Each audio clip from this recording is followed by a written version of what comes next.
Right, I now welcome representatives of the Aviation Maintenance Repair Overhaul Business Association and the Australian Flight Training Industry Association via video conference.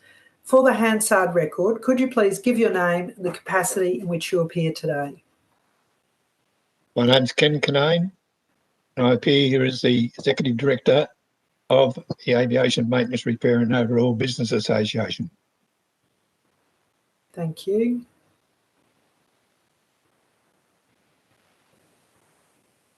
Oh dear, Ms. Johnson's screen now has a exclamation mark. Something's happened to her, I think. Okay. Oh no, we can hear you. That's fine. Go ahead. Okay. So my name is Maddie Johnson. I'm here representing the Australian Flight Training Industry Association, and I am the current chair. Thank you. I invite you both to make a brief opening statement before the committee asks questions. Does either of you wish to make an opening statement? Yes. Yes. All right, well, I'll start with you, Mr. Kinane, and then we'll go to you, Ms. Johnson. Thank you, Chair. I thank the committee for the opportunity to make this statement with regards to the plight of general aviation in Australia.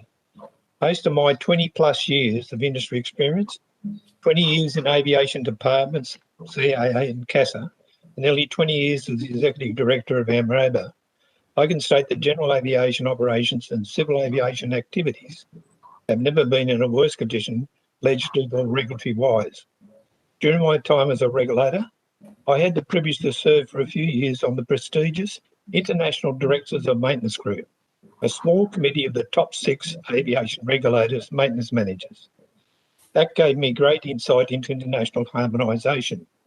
All members of this group stated compliance with the Convention annexes standards and practice for operations and engineering fields will enable Australia to harmonise with all major aviation regulatory systems. The FAA, Transport Canada, the JAA, the ASA were part of that committee. It's an important statement to remember. AMROBA was created in 2002 by a few small to medium civil aviation design and maintenance businesses in Sydney to provide an advocacy to government, associated departments and agencies. It now has membership in every state and territory of Australia. During the decade before AMROBA, the 1990s founding fathers of AMROBA witnessed small business and individual responsibilities being removed or at least diminished, especially with the 1988 major regulatory changes. I totally agree and support the AMROBA's management and members' views that government departments and agencies have lost all global and domestic vision to create what should be a job-creating civil aviation industry. There is a reason why. The government in 1988, intentionally or unintentionally, split the responsibilities of the Chicago Convention's annexes to various departments and agencies without legislating that these departments and agencies had to carry out and give effect to the Chicago Convention's annexes, standards and practices. From 47 to 88, civil aviation was growing. From 88, general aviation and engineering has not, and there is a reason why. From 47 to 88, 41 years, the Air Navigation Act, Section 26, stated the Governor-General may make regulations, not inconsistent with the Act, it can be for the purpose of carrying out and giving effect to the Chicago Convention as amended by the protocols, any annex to the Convention relating to international standards and recommended practices. Carrying out and giving effect to global standards and practices is what you expect in government legislation for Australia to comply with this important global civil aviation treaty, the Convention. Australia was more compliant with the Convention in its annex pre-88 because of this obligation in the Air Navigation Act. Over the last 33 years, CASA, the Department and other responsibilities have not been required to develop regulations to carry out and give effect to the Convention annexes, standards and practices. The infrastructure's website states CASA is responsible for annexes 1, 2, 6, 7, 8, 14, 18, 19 and shared responsibilities for the annexes 4, 10, 11 and 15. CASA is also responsible for developing our regulatory framework. The Civil Aviation Act Section 98 does not require the making of regulations to carry out and give effect to the conventions, annexes, standards and practices. This is why we now have unique Australian regulations and standards. US Aviation Act requires minimum regulations to ensure safety that give effect to the annexes, standards and practices.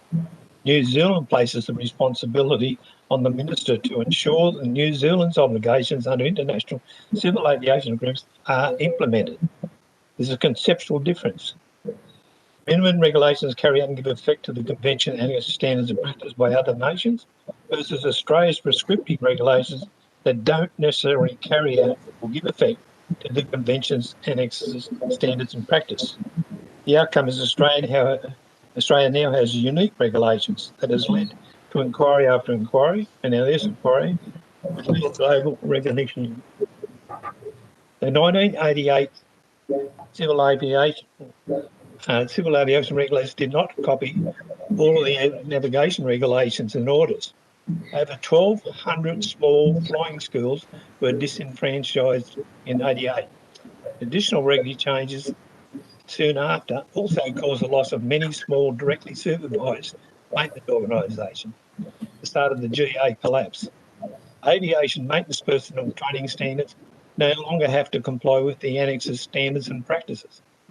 Other government-initiated changes a few years back also privatised airports that has not benefited general aviation operators, flying training or the engineering fields of design, maintenance and manufacturing.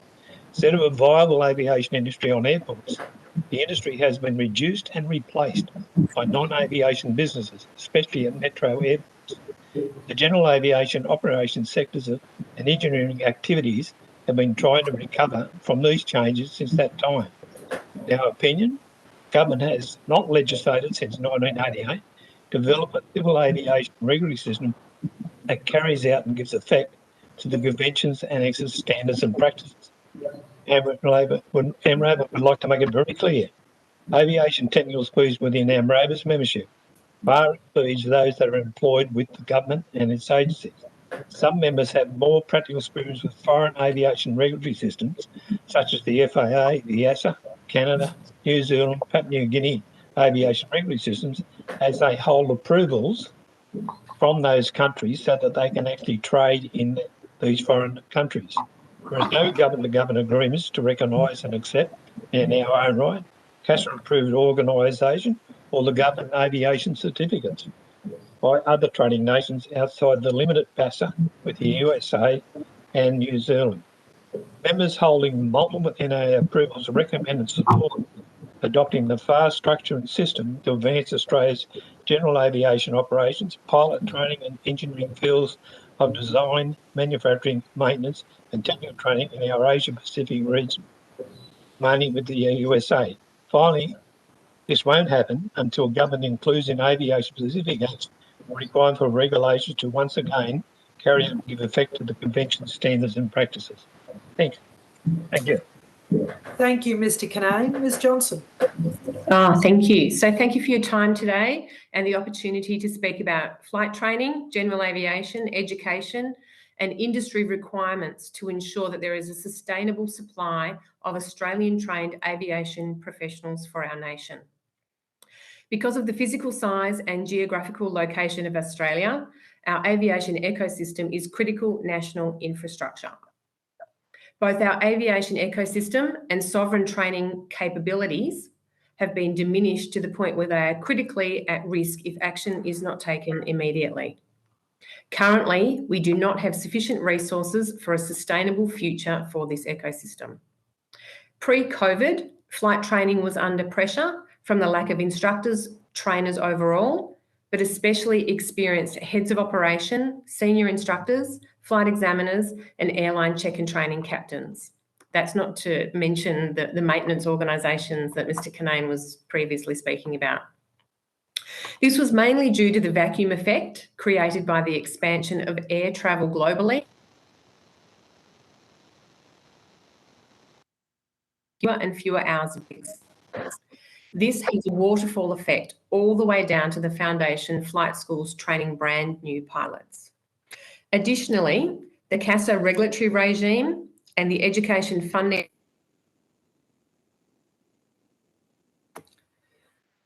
Ms. Johnson, your connection is dropping in and out. I wonder if you could turn off your camera, please.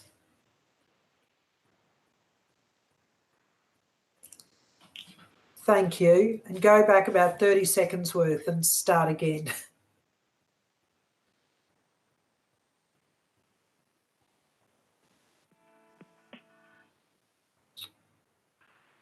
Oh dear, we can't hear you at all. How's that? Ah, that's better. Thank you. Okay.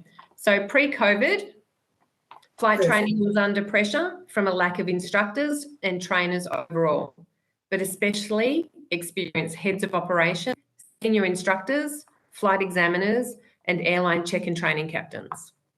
This was mainly due to the vacuum effect created by the expansion of air travel globally that led to major and international airlines recruiting pilots with fewer and fewer hours of experience. This has a waterfall effect all the way down to the foundation flight schools training brand new pilots. Additionally, the CASA regulatory regime and the education funding options have created high hurdles. No industry can withstand overly burdensome regulations and continue to operate. Every industry needs a constant infusion of skilled workers to flourish. Recently, pilots and other aviation professionals have gone offshore for employment.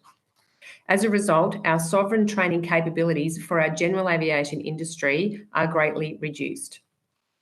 The infrastructure needed for aviation training is also eroding. For example, our busiest training airport at AMROBA is being reduced to an industrial estate. The aviation precinct on Crown land is being squeezed out by non-aviation commercial development. We cannot relocate these GA airports to rural areas, as the students who want to learn to fly need access to jobs to pay for the ever-increasing costs of aviation training and often family support for living expenses, etc. For flight training specifically, this also requires funding options to be expanded, not with more money from government, but instead by building a sustainable model that rewards outcomes both for students and industry. The funds should be attached to the student in modules, gated by both practical and theoretical achievements to unlock the next tranche of money. We must also work to create a system that gives more students greater access across a greater portion of the country. Regional and rural areas are at a disadvantage in the current system. The gates for this funding model already exist. The CASA licensing system and with written examinations are perfect for this task. If the CASA examinations and flight tests are reported to a funding register, then access to additional funding could be controlled by an objective outcome. Funding based on gated outcomes will mean fewer students incur a huge debt when they should potentially have been exited from the pilot course, for example, and redirected into another sector within aviation, for example, maintenance, engineering, crew scheduling. The model for education and medicine, where teachers and doctors that work in the regions get HECS relief for every year of service, needs to be applied to the aviation training sector for examiners and instructors. The ecosystem approach must be actioned. All levels of the industry must come together with regulatory and funding reform to bridge the huge gap that now exists between our ability to supply trained aviation professionals and the urgent demand for skilled workers to recover and grow this industry. All government aviation contracts, for example, need to have a clause where the contracting business must partner with appropriate organisations to support training and pathway programs for students, employees across all sectors of this aviation ecosystem. A grassroots industry structure and support, similar to the AFL model, would benefit the aviation industry by bringing together the regulator, government, and all levels and sectors of industry for greater sustainable and robust outcomes. A trial program of these programs is the solution, and it needs to be started now. If we don't act, we will lose this opportunity and we may never recover. Thank you. Thank you very much, both of you. I'm going to start with you, Ms. Johnson. I mean, this lack of pilots and capacity in the industry just looks to be entirely predictable when you look back over the last, 20 years with flight schools disappearing, with becoming more and more expensive to train.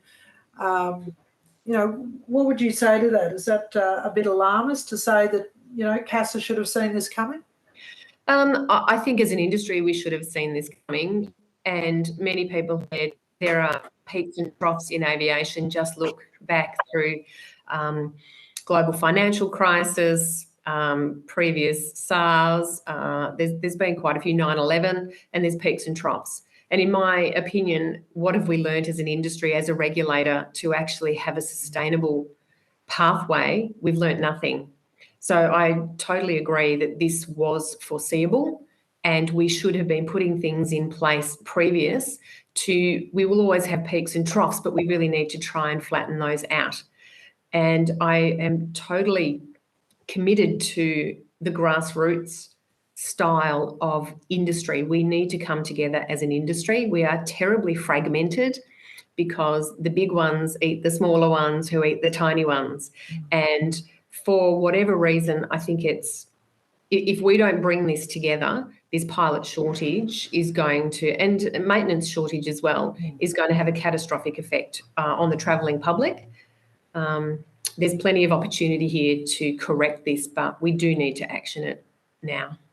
It has been put to me previously that the most successful model of pilot training is when pilots do start on the regional routes. They start in charters and come up through the regional airlines, and then fill the big domestic and international pilot seats. And that, in fact, some of the incidents that we've had internationally more recently, perhaps if the pilots had a bit more flying training, as opposed to what's happening now, where I assume that with Qantas's training and others, they're going, young people are going directly into simulators, and that's the training mechanism they have. That's a personal opinion. I don't know if you want to comment on that. I think the training needs to be more redirected to what the outcome needs to be. So I do agree that having great experience through our GA sector does give them more situational awareness, better risk assessment, and better handling as they move up through into the major airlines. I think part of the problem that we have and we need to recognise is we are stripping out the foundation training of the instructors before they get to become a grade 1.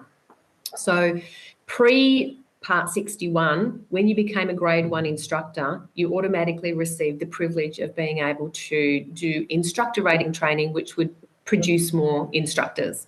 Now you must do another module of training. And I'm not necessarily against upskilling people, but it needs to be appropriate. And when the airlines are drawing out our instructors as grade 2s, we're not having grade 1s there to actually upskill.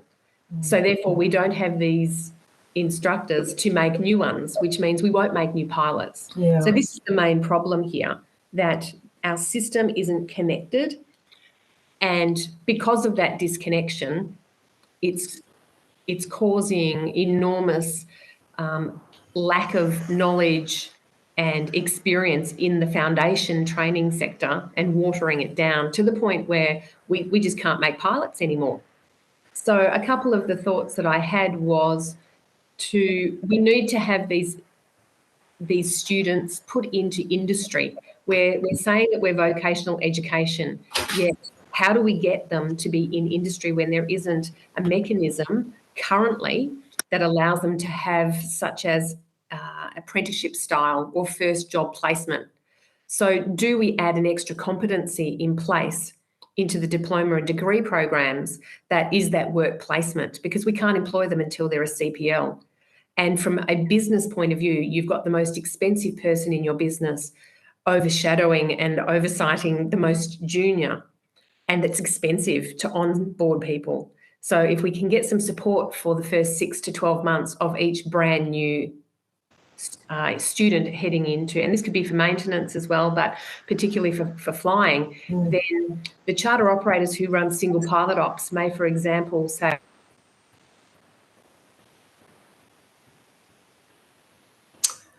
Ms. Johnson, we've just lost you again.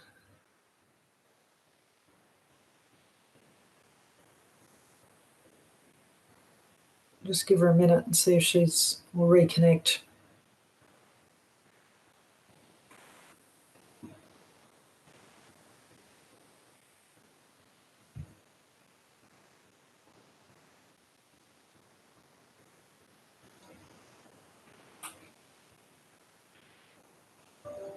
Right, we might have to come back to Ms. Johnson. Okay, did I just drop out there? You did. You got up to we're operators of single pilot charter operators. Oh, okay. You dropped out. Okay, so single pilot charter operators, if there was a funding model put in place there that allowed them to employ 2 pilots with some apprenticeship style funding, then they would put a safety pilot on. And we know that all of these pilots are going to start moving through very quickly. They get their 500 hours multi and they're off to the majors. So we know the draw pre-COVID, and it's going to be replicated here enormously. So we have to, again, predict this. We need to put the regulatory hurdles in place that for safety, but we need to remove the ones that shouldn't be there. But from the educational side, we need to be supporting those who get to industry by, again, putting the money in the right place. Oh, it's a terrific recommendation, and it reminds me of the road transport inquiry that we just had, where this apprenticeship style model was something that was recommended through that as well. So this is, a variation on that. Senator Sterle, do you have a question to ask Ms. Johnson? I do, Chair, and Ms. Johnson went to start. She started on it, but I wanted to go a bit further and say, Ms. Johnson, what sort of money are you talking about for an apprenticeship style with a second pilot? Is it big money, little money? Okay, so if you're looking at subsidising a brand new pilot coming into their first job, they're usually sitting at around the $45,000 to $55,000 a year after having spent $150,000. So if we could get 50% of their first year subsidised, then industry would put on more students through that system, through that apprenticeship style. It would give them better access to experience, and it would be the businesses would be more sustainable as well, and safer just with the handover. So we're talking sort of half of that, so $25,000 a year. So, and just so I got this right, we have someone who wants to be a pilot, goes off and does 1,500, did you say 1,500 hours? No, they're usually spending $150,000 to get to the point where they can be employable. For $45,000 a year? Correct. Their first jobs. They must love flying. Okay, we're looking for forkies, if that's any help. You only have to be 18. Okay, so 20, so half, and is that your view? That's the industry's view, your association? How wide is that? Has that been discussed widely? I've discussed this pre-COVID with quite a few charter operators, flying schools, etc. And that is our industry association's position, that this would support our sector enormously to make us sustainable.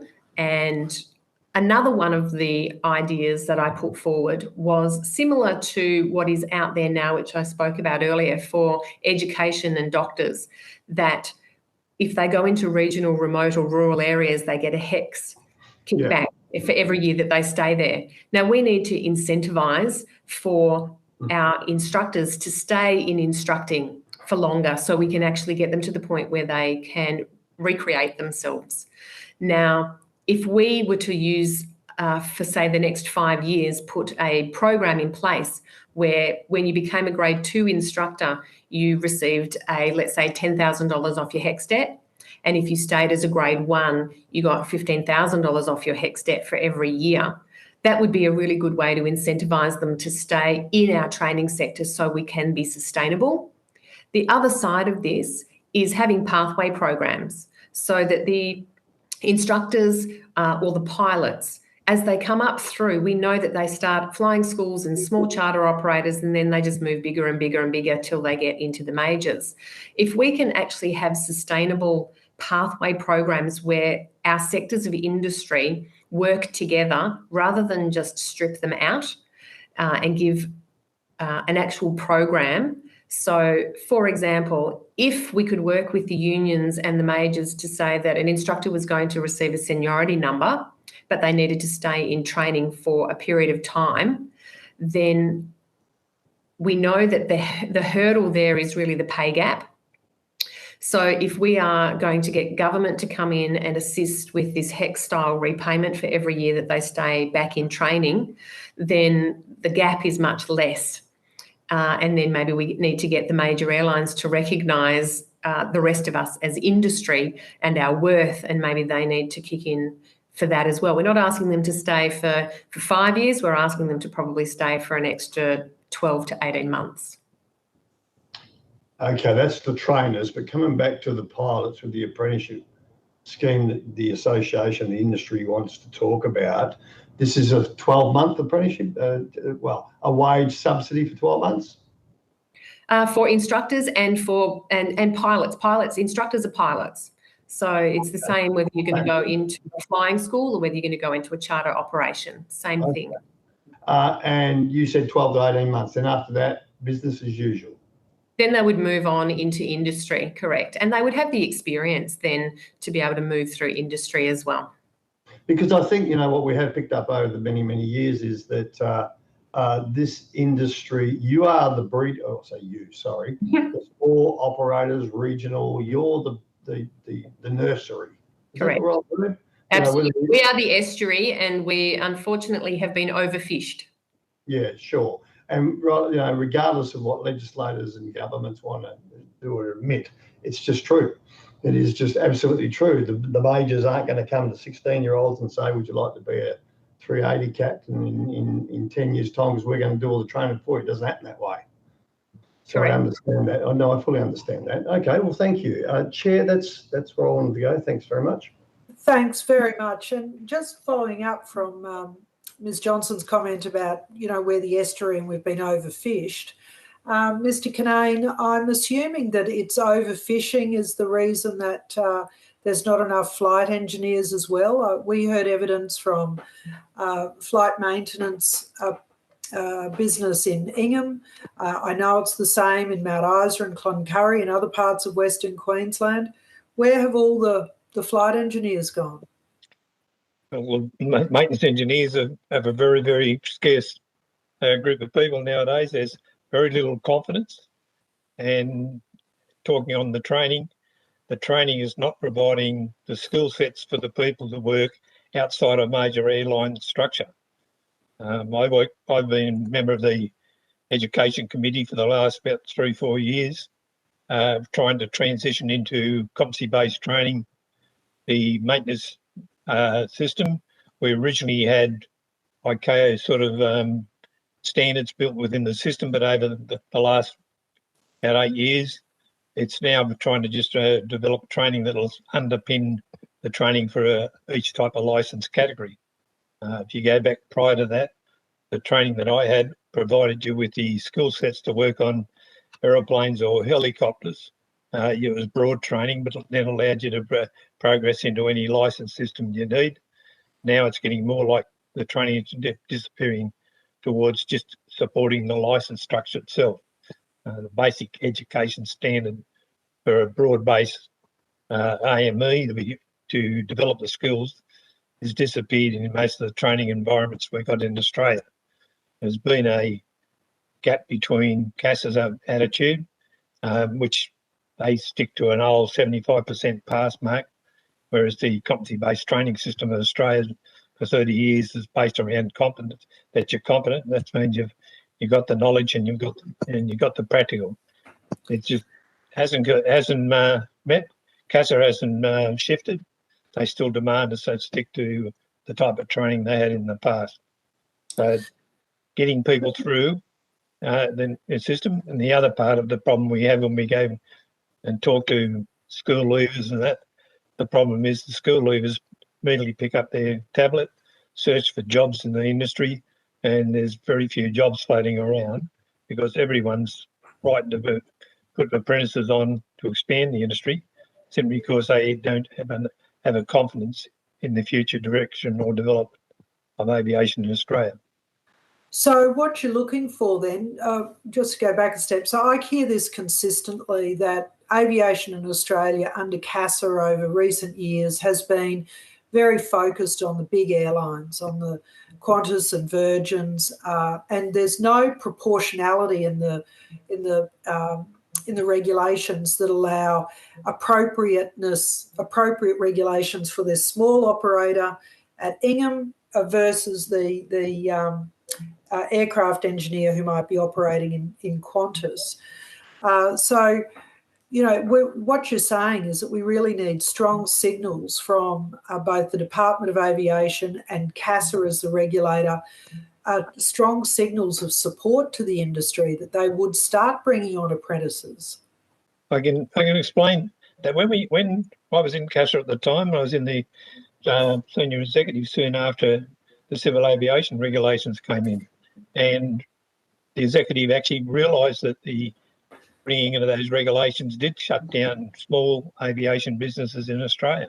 It shut down all the 1,200 odd things because they didn't. They wrote out of the system small business, small maintenance orgs, small training orgs, disappeared. 1,200. I also do regional surveillance. We used to fly around the Bonanza, and every little small town you dropped in throughout New South Wales had a flight instructor sitting there running a small business. But because the legislation changed, they were just disenfranchised. That was done when there was a major changeover. We moved out of Melbourne to Canberra.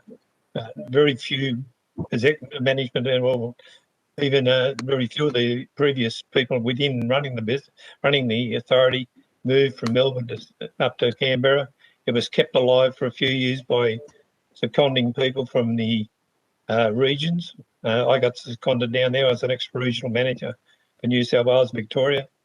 I got seconded into Canberra to help with Keep Going, but when those groups left, it really has not given that same direction, and sort of the management style that was there before was about growing aviation safely. That seems to have gone by the board for general aviation because they actually increased the standards so high that each of the small businesses had to step up to a much higher level, which is not sensible for small businesses working around the country of Australia. It is legislative changes that actually have caused the demise in those particular areas. Nowadays, I'm sorry to interrupt you, but we'll run out of time, so I am going to interrupt you. So do you think, and I'll put this question to both of you have raised the issue of small businesses, whether they be flight schools, maintenance operators and other aviation-related small businesses that previously were on airfields like Moorabbin, like Canberra, like others that have been privatised. Do you think that there is any link between the change of the legislation and that change of focus on small business in the aviation industry has led to this, that there's stopped being a focus on those small businesses? So when these private operators, these property developers have bought up airfields, that there's nobody left to speak for them? Is that a reasonable conclusion to draw? Am I drawing a long bow? Let's start with you, Mr. Kane. I don't think you are drawing a long bow because I think we're a few that can talk for the maintenance organisations. I've watched so many small businesses go out of business, and it's purely the regulatory regime that was done, the changeover with airport controls, privatisation. It all just was suddenly just threw all massive heights on it. The regulatory standards shifted quite dramatically from small training organisations, and that's in operations. The training organisations purely around the countryside were done under the vet system for the maintenance people. They ran to a the international standards were promulgated out in an advisory document by the authority to set the ICAO standards. Each vet system ran perfectly, developing those trade skills. Then the system we changed over to, we suddenly, CASA's tried to control vet training. It doesn't work. You've got to blend in with it. It has closed down a lot of the training facilities that were available across the nation for maintenance people. The operation side was pushed out simply because they were no longer allowed to operate at the level they operate. Training skills had to jump up much higher levels, and once they started adding the extra levels to them, they just couldn't exist. I know as part of the executive in the early 90s, we saw it coming. We raised it, but we had CEO after CEO change at that period, and virtually there was no address to try and repurchase except for a period during Leroy Keith and Mick Toller's era. But since then, the same approach was taken as early in the day, everything at a bit higher level.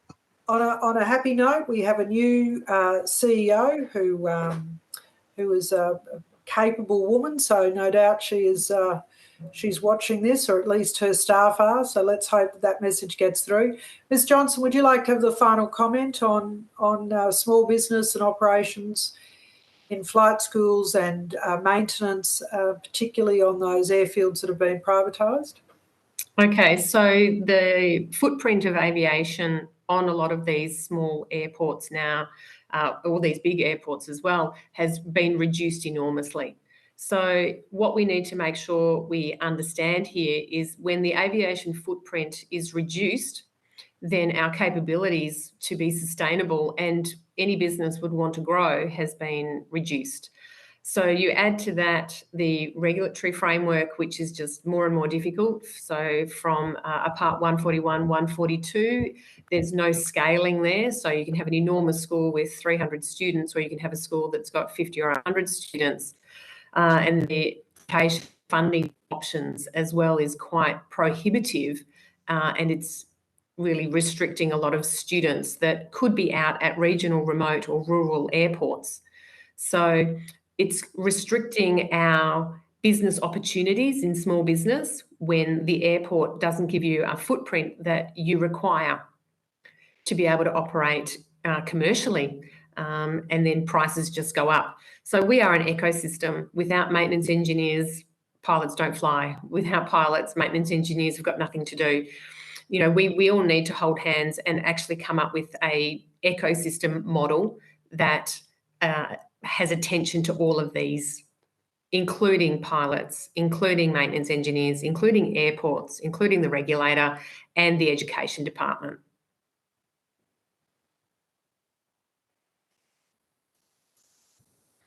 Oh, I can't hear you. Thank you. I was on mute.